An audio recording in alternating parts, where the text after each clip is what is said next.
I give a really warm welcome to some of the people that are joining us for the first time here, and a very warm welcome to the people that have been joining for a long time. A very warm welcome to this particular constellation of beings, and a welcome to this new year that we are crossing into the threshold of. Did anybody notice a shift in the last couple of days in the cycle? Yeah, I find myself like parts of myself that feel reluctant, like wait a little longer of the coziness, and the, as I reflected on the year of the snake and the amazing shedding, humbling shedding of most of what I knew out of my life. Did anyone else have a big shedding last year? Big snakeskin shed.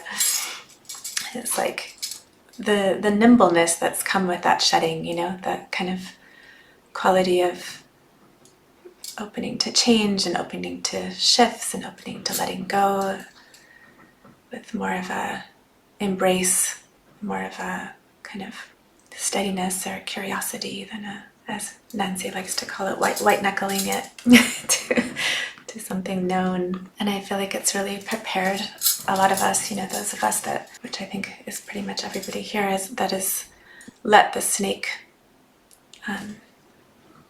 weave, or what's that, slither, open, shed.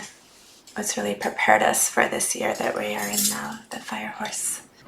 The fire horse year is not a very common year. It's very rare to have two fire, the fire of the horse and the fire of the fire.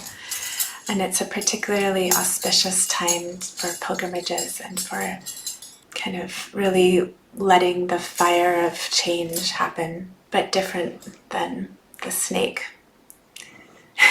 This is really about choosing conscious direction, and for a lot of us, visibility and riding the momentum of a horse galloping. This is very different energetics than a snake shedding. Snakes go somewhere quiet to shed. They kind of just kind of do it on their own terms, when they're ready, or when they just outgrow the skin. So the collective field, I'm tempted to say unfortunately, but I have a prayer to trust, so I'm not going to say unfortunately, but in the collective field we have a lot of fire, a lot of yang, like just when we need it, right? Just when we need more yang fire, it's coming in stronger.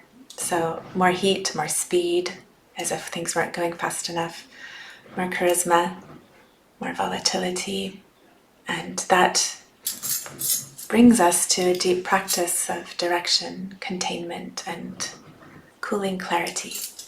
What we've been practicing, for those of you that have been practicing these chi nodes, these seasonal cycles for some time, is we've been practicing them not as a predictor of what's about to happen, but as a guiding force to help us clarify our prayer.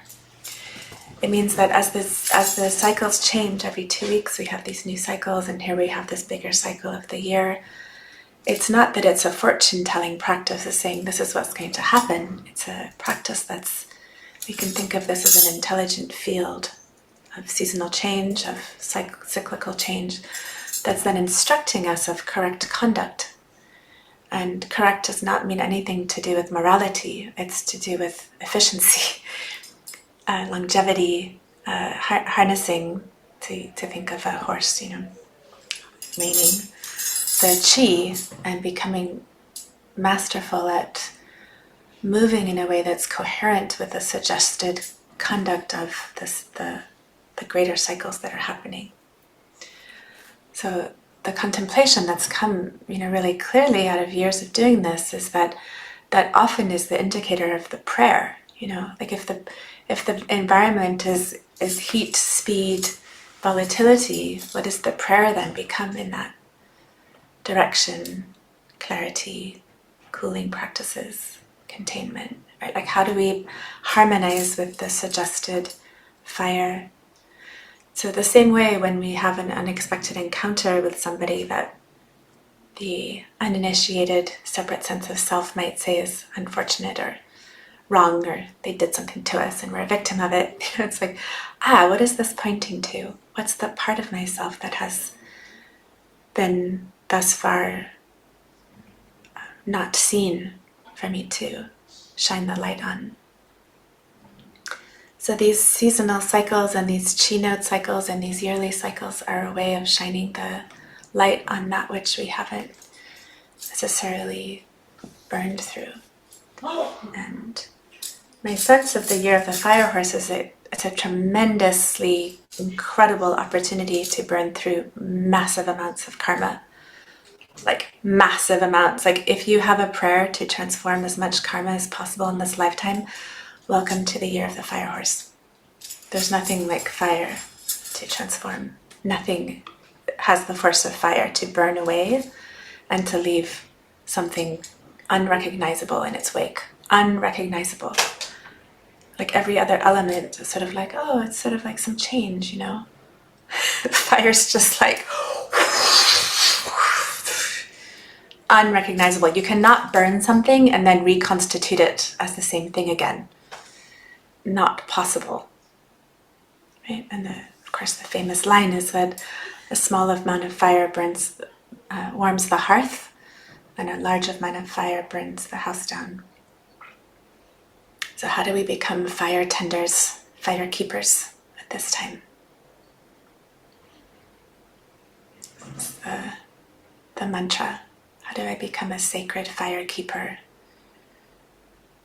And channel this fire to burn through that which is veiling the light. So I want to take a moment to say, it's not that I'm like all about transformation is the only thing, but if we want to get to more light, holding more light, like change is just part of the equation.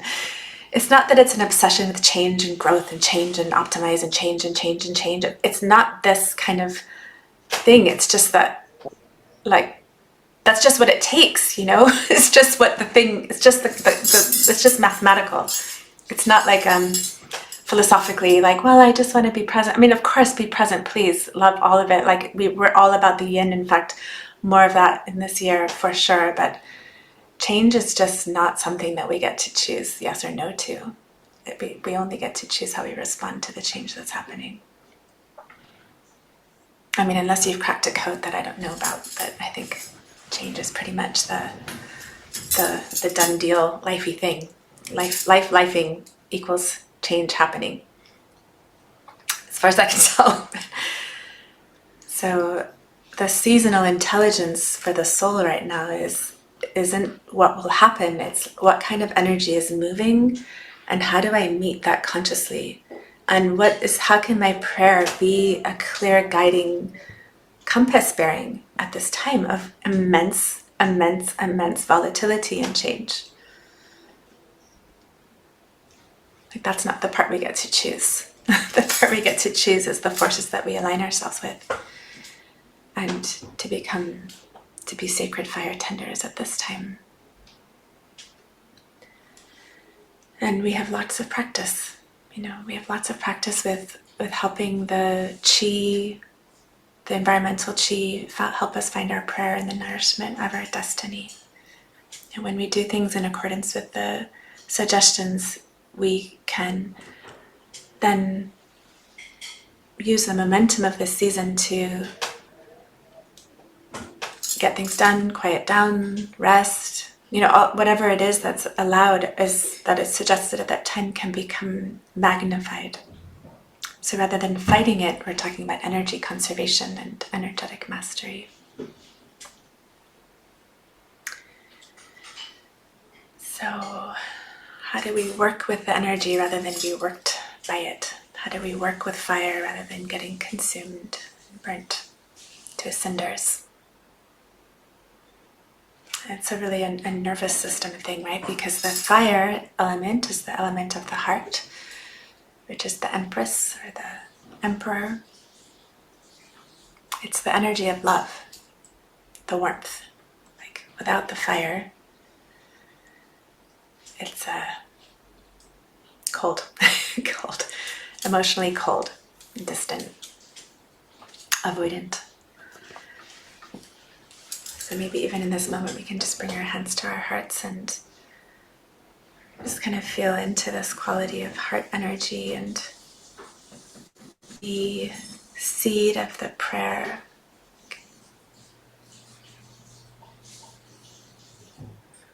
How can I move quickly without being frantic? How can I be a sacred fire tender of this heart flame rather than manic? How can I be attuned? How can I listen? How can this fire move through me as light rather than a wildfire, destruction?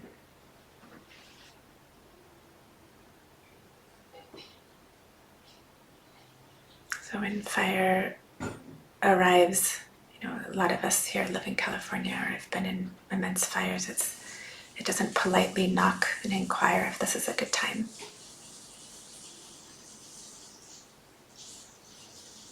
It has a potent illumination,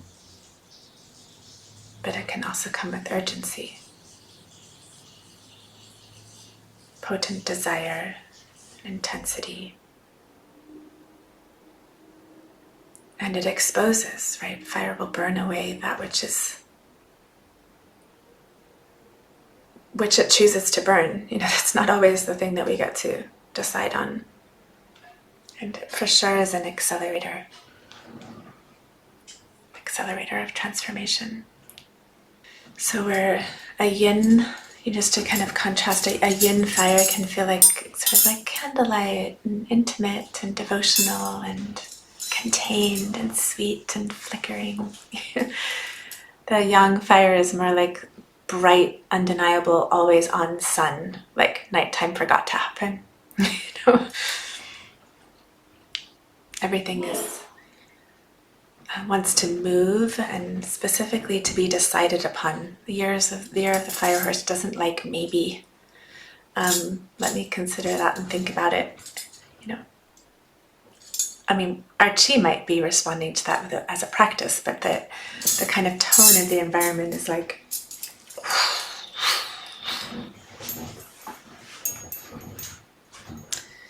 so the fire horse is momentum with a mind of its own,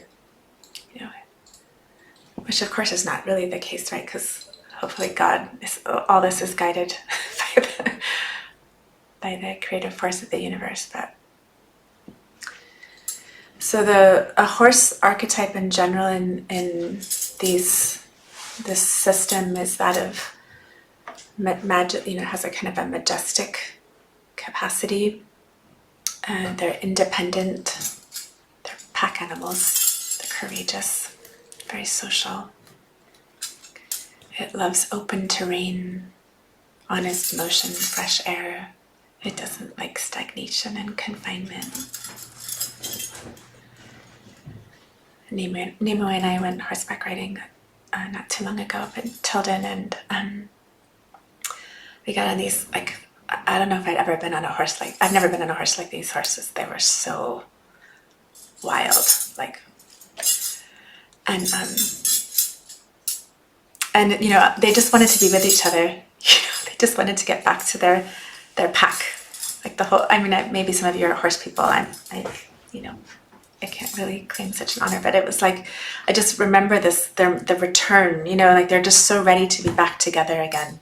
Very, very social. And I can imagine that connecting in our communities and our families, this is a really potent time to gather together our people close to us this year. And horses don't like to be micromanaged. But they do respond to leadership. Right? They respond to presence and clarity. They don't like unembodied people riding on them. Disembodied, whatever that word is. They like you to be there. Being spaced out on a horse isn't usually the best plan. And how potent is it how quickly they bring us into presence, right? As soon as we're close with horses, I guess that's the horse therapy. There's like, oh, all is well. There's just, it's such a it's so not subtle. Being around horses is such a not subtle transmission of presence. You have to be calm to ride a horse. Thank you, Hannah. Absolutely. And fire wants to rise. Heat rises, fire rises. Fire wants to spread. Fire wants to find expression. It's the element of radiance and visibility and passion and inspiration and spirit. Fire exposes and warms and also burns and reveals. I think that's a really resonant part for me, is this revelation of fire. So the fire horse has a very particular way of a faster ignition, a louder visibility, a bigger emotional volatility and weather, a strong appetite for movement and change, and an incredibly intolerant to that which is false. I think that's where the brilliance of the gift of this fire is, burns that which is not true. So there's some really deep gifts of the fire horse year, like a terma, in Tibetan, a gift that comes with this season, this fire horse. And just to be super, super clear here, we're not talking about a horse. We're talking about a chi quality that we're describing as a horse. So sometimes people don't quite catch that. We're not talking about horses. We're using an animal to describe a quality of chi, a quality of energy. And importantly, as you've heard me say many times, energy is not a thing. Like the Russian physicists made it like a thing that you can look at. It's not a thing. It's a transformational potential. Chi is about time. It's not a noun in that way. It spans across time, so it's a quality of transformation and change that's possible in this year. So this is a year when things want to be seen, where your work wants to be named, your offerings want to be offered. The parts of you that have been hidden want sunlight. This is a potent time to be visible in the world. I know, I know. But that's what the Chi's asking for. And visibility doesn't mean performance. So that kind of dread that might come in with being seen, it's very specific here. It's not about being performative. Fire horses do not like performance. They like vulnerability and being seen, not performance. So visibility in this context means truth in the open. That's the first gift, visibility. The second gift that we have here is decision. So I mentioned this before, but the fire horse doesn't have a lot of patience for the maybes. It pushes into yes or no. Now or not now. This or that. It's not like the water, where it's like, let's just be with the not known. Let's just be in the state of not knowing, and you don't have to know. The water, just to contrast it, the water has this quality of deep, like you're deep in the ocean and you don't know when you're going to come up for air. You're not really sure when that's going to happen, but you're just getting comfortable surrendering into the depths of the ocean. Fire is like,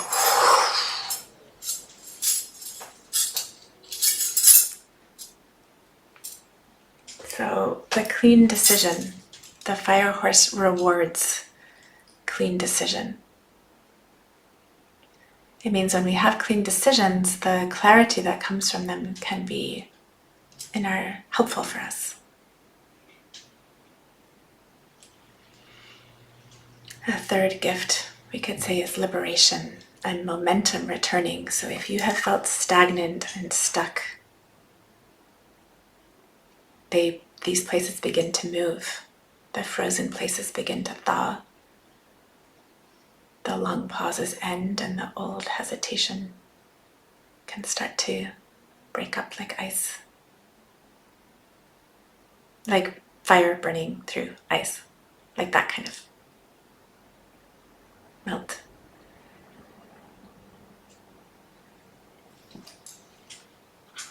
So the fourth gift is this courageous integrity. Right, so this is coming from that honesty, that visibility. This year supports an alignment of our inner commitment, our inner vows, being deeply aligned with our outer behavior. So what you believe, theoretically, now this year is a really great time to bring that into practice. So the outer and the inner become aligned, living our true selves. What is the part that you have been out of integrity with for your own self? The part that is so clear inside, but somehow on the outside, like living a different way than what's actually true for you. Where are you in the closet? So there's the shadow, the fire horse has a shadow. This is where we can get burned, right?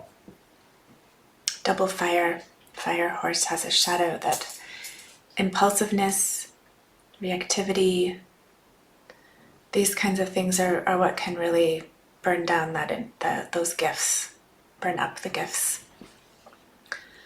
It's the shadow of scorched earth communication. Fuck it. That one. To your friend. Don't do that. That's not a good plan. I mean, unless it's an alignment for you, but it's not always, we don't always need to make things so scorched earth, burn the bridge down kind of a thing. So this is the best year for that, because, it might be just a little too volatile for that. Scattered nervous systems, coming from too many yeses. Drama that disguises itself as destiny. It means untrue thoughts in your head masquerading is very important, that you must pay attention to. So that's the delusion of it. So it's not that speed is a problem. Speed is kind of just what's happening this year. It's unconscious speed that can cause the destruction. So it's not what, it's how.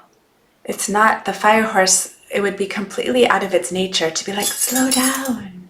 Like, fire horses are like, that's not the vibe. That's not what we're into right now.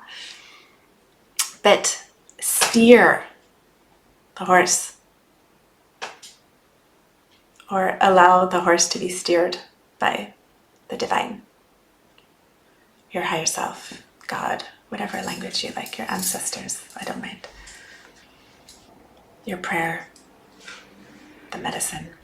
Some of the shadow dynamics that we could maybe pinpoint is fast is a yes, but slow can lead to regret because everything's moving fast. I mean, sometimes when we commit very quickly, we can pay later. And I don't think, like, I'm feeling into like, well, what is the counsel in that? Is it don't commit quickly and then pay later? Or is it, commit quickly and then later you'll pay? I mean, I'm not really sure, but I think that's the contemplation is like quick commitments could seem like they make sense, and perhaps they do, but to kind of laser in on this particular dynamic. Am I committing quickly? Am I committing consciously? And what is the payoff with following this high fire commitment centric year? And what is the payoff of not committing, of going too slow? Because the hesitation is not really, the fire horse doesn't hesitate. I mean, it's like, it's like not the, should I go through this forest or that forest? It's just like, one of the images that I think can be helpful here is like, it doesn't really matter a lot of the time when we get stuck in that paralysis of which door to open.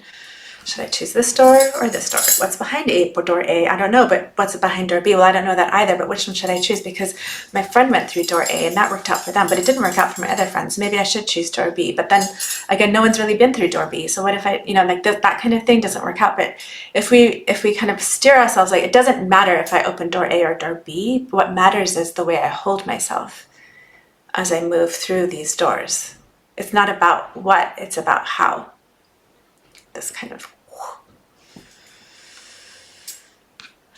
So heat in the nervous system can lead to the insomnia, agitation, irritability, overstimulation, all those kinds of inflammatory dis-eases, right? The fibromyalgia, all that stuff. Another kind of shadow dynamic of this can be a novelty addiction, being really interested in new things, reinventing or starting many things and finishing fewer. So we talked about this quite a bit in our Reiki retreat, of the benefits of just choosing a few things to focus on, maybe like 1 to 3 things, and then putting all this fire towards those. And similarly, an identity kind of whiplash by reinventing too often and losing continuity. Continuity is like the water.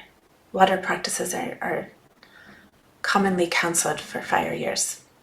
And confusing intensity with truth. Something can be intense but not true. Anyone have any experience with intensity as being like feeling like a certain kind of way, but it not actually being the high vibe option? So intensity is not proof. Don't confuse intensity with proof. Fire horse funds a momentum. It will help you with momentum. What you choose, it will give you the momentum. Choose new habits, you will have the momentum. But, however, shadow side, if you abandon your center, it starts to charge interest. It means it becomes very expensive to be on the momentum ride without your center. So the medicine of firecraft, like the capacity to contain, give direction, and bring cooling energy.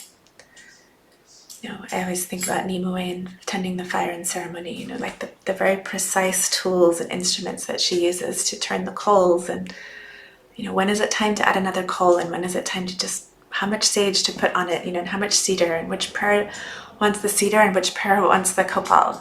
She's like very specific about it. I mean, she's been tending fire since she was 4, so she has it like a very refined art of like when to put what on the coals, So the spiritual skill here is to contain the flame so it becomes light, not wildfire. And there's some stabilizers that we can use in this fire crafting skill opportunity, which is direction, having one primary aim. And I would say for the year, I mean, I think I like to always have these mini aims, the seasonal, the 2-week, we started a new chi node yesterday called rainwater. We are no longer in spring begins. That happened. Now we're in rainwater. Like what? Spring happened. Now we're in rainwater. We're already on the second chi node of spring. I know many people are just waiting for spring to begin and the equinox, but it's like, it's on. I mean, you can look outside. It's not subtle, right? With the flowers and the buds and this. So choosing something and having a year-long arc, right? The spring is the time to plant the seeds. and water them. The summer is the time to encourage them to grow. The autumn is the time to harvest, and the winter is the time to rest. But then within these, it's like, okay, so the task is which season, which seeds to plant right now. And then it's not like, and then what should I harvest? Like, I wonder what I should do with those once they, it's just like, focus, be very clear. What are you tending right now? So direction, because this fire horse is super powerful, so we need to give it direction, or have the direction be given, God-guided, Christ-guided direction. Containment is the second thing, a clear yes and a clear no. So in this context, containment is not limitation, it's devotion.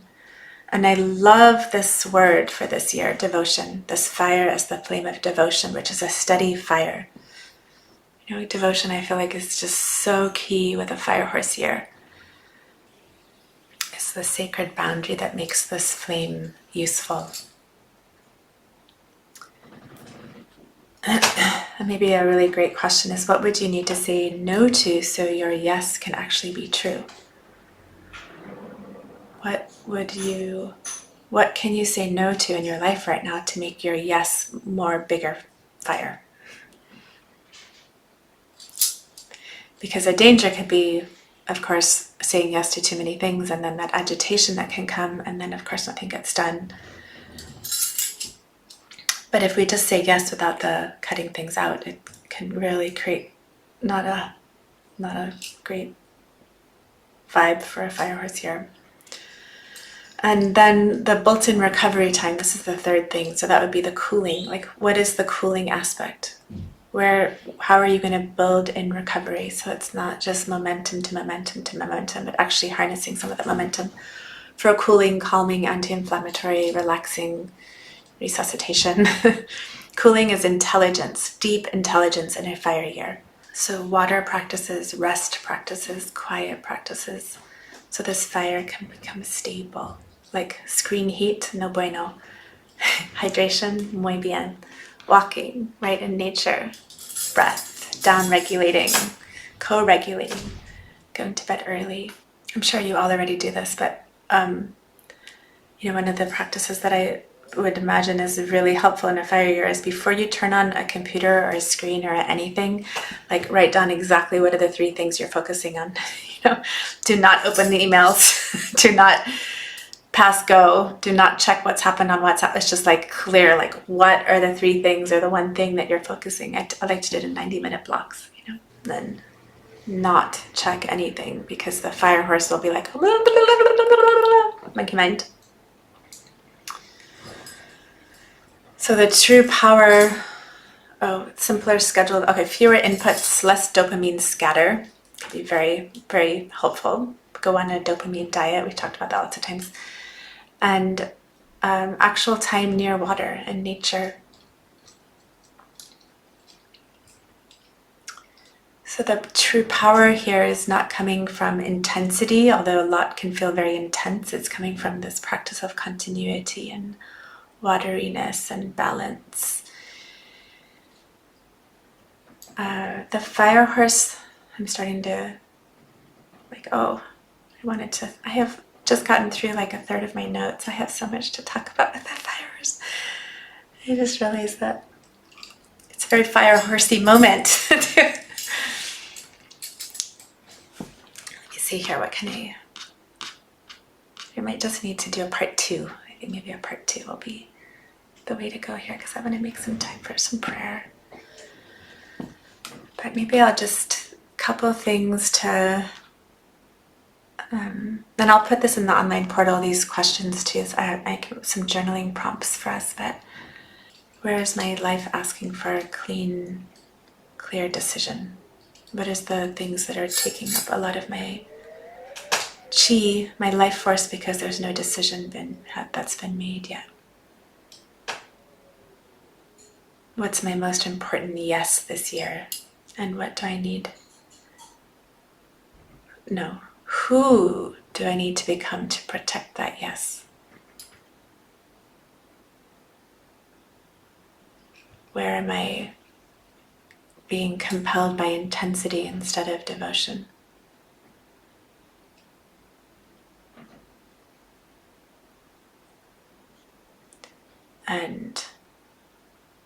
how would it feel to be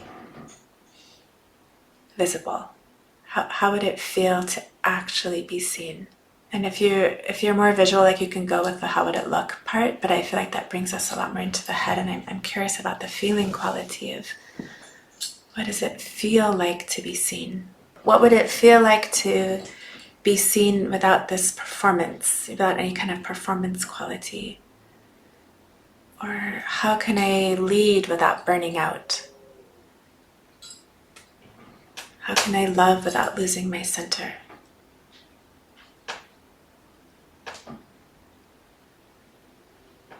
Because when the heart fire becomes overheated, there's this agitation, insomnia, pressured speech, emotional fireworks. But when it's resourced, read. When I have my regular practice, unless you're very, very advanced and you don't need a regular practice, when the fire element is resourced, there's warmth, there's connection, discernment, and joy, buoyancy, right? Like there's a quality of buoyancy and levity. So the fire doesn't need to be this intense, it can also have a quality of joyfulness and buoyancy. I also wanted to talk about each animal, and like whichever animal you are, and like what kind of year, what can be the guiding prayer for different qualities. You all were coming in very strong this morning when I was preparing for this class. I was like, okay. It's like very, very clear. So I'm really grateful for that for all of your presence, and it was very felt this morning in all the things that I was being encouraged to speak to today.